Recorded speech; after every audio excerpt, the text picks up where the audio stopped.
Wewa nate abembali muyogoyegana ddala ku nsonga z'okufuna maske okulaba natenga COVID-19 mu mulinya ku nfeete kale ebinga tubitedde ku bbali tugenda kensagu wano mu district ye Wakiso abayo bagamba nti n'okutuusa kati olunaku olwaleero yadde enteekateeka y'okubanga bassentebe balondebwa yatojjera wabula bo tebafunanga ku mukulembeze nga ssentebe bayinza okubatwala bano bagamba nti n'obubbi be baana baliwo mu kitundu ekyo era nga basaba abakulembeze bekikwatako okuvaayo babeere nga bayambibwa ku nsonga eyo. Ffe twemulugunya Ensagu mu district ye Wakiso abatuuze balajanidde gavumenti okubayamba ku bumenyi bw'amateeka obusitudde enkundi mu bitundu bino.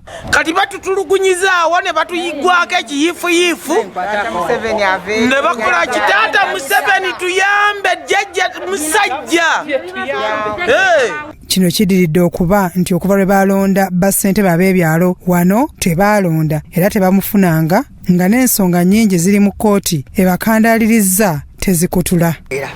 Ndi mwana nzaalwayo ku kyalo kuno naye tukooye okubuzibwa abakulu tebatuyambye abakulu baveeyo bajje batuyambye twalonda chairman waffe oyo nga tumulinamu obwesivu twakeera ne tumulonda ne tumanya nti ono yajja otuyamba tukola ebitwetaaga.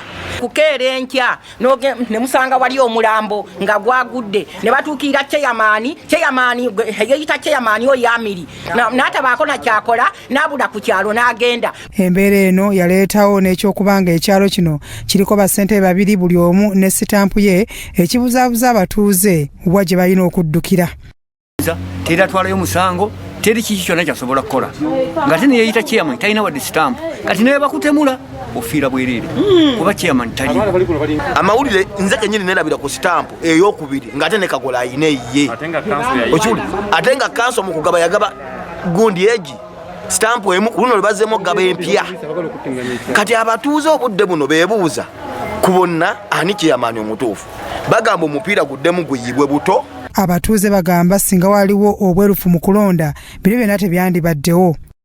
Abba nsookedde kulaba kano nga bakola ki ne tulonda Kagolo Mwesigwa ffe babbulooka tulina obulumi n'ogenda okutunda ettaka n'owulira nti ate endagaano gye bagikoledde eyo wakya Mugundi ye chairman Amiri ye chairman enkya Mwesigwa yani ye chairman.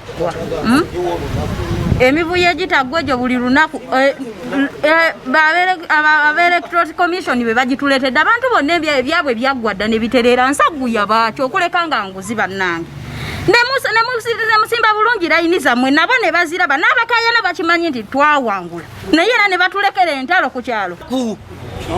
Tubadde tusaba bwe kiba kyetaagisizza abakulu abali waggulu batuyambe tuddeyo kuki ku layini tuddemu tulonde buto kubanga bwe kiba kyetaaga kutereeza bajje ku ground kubanga obukulembeze bwonna obuliwo tewali ejja n'alangirira bituufu nti gundi yoono tuwulira bizindaalo leero gundi ye chairman leero gundi ye chairman leero gundi ye chairman naye tusaba busabi batuyambe. Wano we basinzidde ne balajjanira ababasingako okubataasa nti kubanga n'ekisanja ky'abassentebe kinaatera okuggwako. Tuyikiriza ffe chairman twamulonda ala DC n'amulayiza n'agamba nti Nsagu Central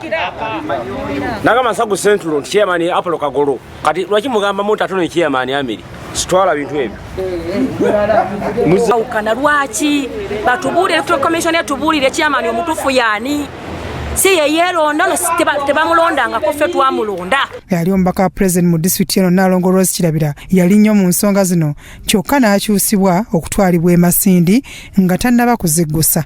Byakayanja Amon, Crossroads TV, Omunnyo.